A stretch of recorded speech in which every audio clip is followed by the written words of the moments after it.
욥기 72번째 시간입니다. 30장 16절부터 31절까지의 말씀을 고난, 이기적인 희망의 뿌리를 없애는 과정이라는 제목을 가지고 묵상을 이어가겠습니다. 하나님은 인간의 이기적인 지혜 속에 남아있는 알량한 자존심이라는 쓰레기는 가장 천하고 힘없는 자들의 조롱과 비웃음을 통해서 채우십니다. 그리고 마지막까지 남은 인간의 이기적인 욕망은 그의 전능하신 힘으로 제압하여 사라지게 하십니다. 욥의 양들을 돌보는 개만도 못하고 자기 몸 하나도 추스르지 못할 만큼 쇠약한 자들이 욥의 위엄을 조롱하고 비웃었습니다. 그러나 하나님은 욥을 무기력하게 하셔서 욥이 저들에게 전혀 대항하지 못하도록 하셨습니다. 모든 피조물은 하나님의 영광을 반사하도록 창조되었습니다. 그러나 죄가 그의 영광을 굴곡지게 반사하면서 그의 영광을 오해하고 착각하게 합니다. 이제 욥은 하나님의 영광을 굴곡지게 하는 자신에게 아직 남아있는 이기적인 욕망을 하나님께서 어떻게 정리해 가시는지를 시적 언어를 통해서 풍자적으로 말하고 있습니다. 욥은 자기 생명이 자기 속에서 녹아내리고 밤이 되면 온 뼈가 쑤시는 아픔이 그치지 않으며 온 몸에 난 악창의 고름이 옷에 달라붙어 피부가 죄어드는데 전능하신 하나님은 그의 거센 힘으로 그런 자신을 움켜잡고 있다고 말합니다.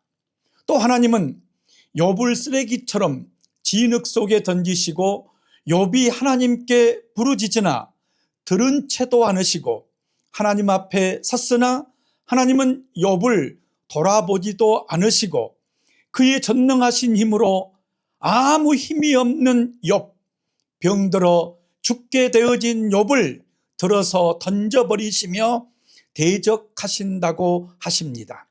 욥은 하나님께서 모든 생명을 위하여 자신을 고난과 죽음으로 몰아넣어서 하나님께서 정하신 하나님의 집으로 돌아가게 하고 있다고 말합니다.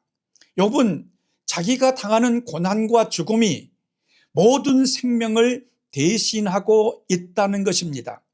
욥은 1장과 2장에 기록된 하나님과 사탄 사이의 대화와 하나님께서 사탄에게 욥의 생명은 해하지 말라고 하신 내용을 모르고 있습니다.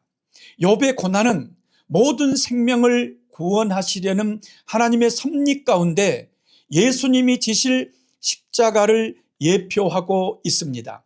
예수님이 십자가에서 마지막 남은 힘으로 아버지 저들의 죄를 용서하소서라고 기도하신 것처럼 욥도 마지막 남은 힘으로 하나님께 기도합니다.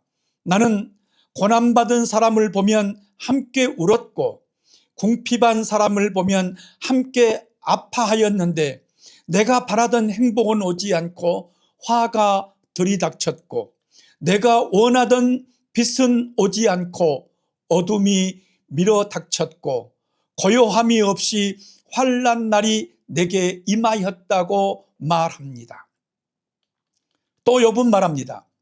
햇볕에 쬐지도 않았는데 피부가 검게 타버린 모습으로 사람들 가운데 서서 도와달라고 애걸했으나 외면당했다고 합니다. 그래서 욥은 이리의 형제가 되고 타조의 친구가 되어서 살고 있다고 말합니다. 나의 살갗은 검게 타서 벗겨지고 뼈는 열을 받아서 다 타버렸고 기쁨과 흥을 돋우던 수금은 통곡이 되었고 피리는 슬픔의 소리가 되었다고 한탄합니다. 하나님께서 자기를 이렇게 다루시어서 자기 안에 남아있는 욕망, 작은 그 욕망까지 주님이 치워버리고 계신다는 것입니다. 하나님께서 욥이 고난의 극치 가운데 부르짖는 기도에 아무 응답도 하지 않으신 것은 그를 단련하고 계셨기 때문입니다.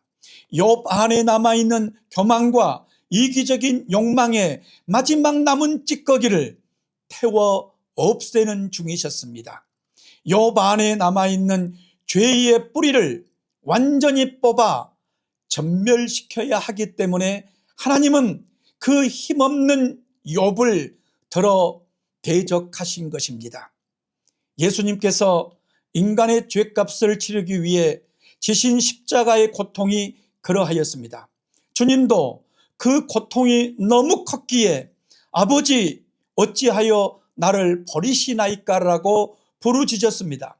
욥의 고난은 죄의 질기고 깊은 뿌리를 뽑아서 완전히 멸절시키는 예수님의 십자가의 고난을 보여주고 있습니다. 욥의 양을 치는 개만도 못하고 자기 몸 하나도 추스르지 못할 만큼 어리석고 연약한 자들의 조롱과 비웃음을 참고 인내하는 자가 전능자가 큰 힘으로 누르는 시험도 이겨낼 수 있습니다. 내가 고난 가운데서 드리는 기도에 하나님께서 응답하지 않으실 때는 내가 연약한 자의 조롱과 비웃음을 이겨내고 이제 십자가를 통과하고 있을 때라고 생각하고 참고 견뎌야 합니다. 감사합니다.